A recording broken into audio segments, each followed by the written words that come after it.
cheunamashi oko osama kamo dono ja hale no pilave ngapo phache ngage lu jo chese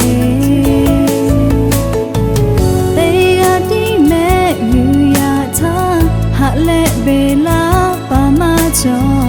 ngate ati mujo cheve ha te khola lo ha ve o vi pa o no ha ve cho ngate ga do lo cheve no ha ve pila jo ku va gu te ya da ta ku ti lo nga no cha lo ni cheve no ha ve le nga ha ve po da le gu su pho ko pha go pha khe ma gu ha che ga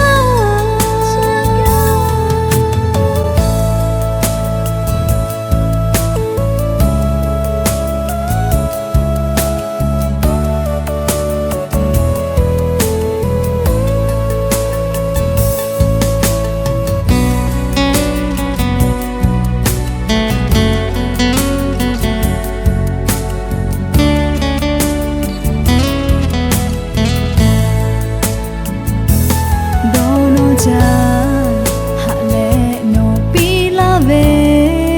ngapo phache ngage lo jo chese te ati me yu ya tha hale bela pamacho ngate ati mu jo cheve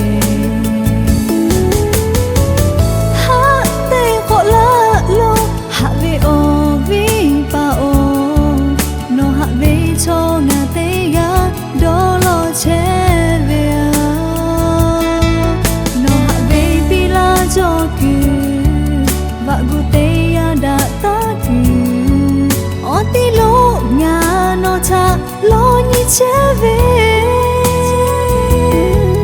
no ha ve le nga ha ve po da le gu su pho ko pha go pha khe ma gu ha che ga ha te ko la lo ha ve o vi pa o no ha ve cho nga te ga do lo che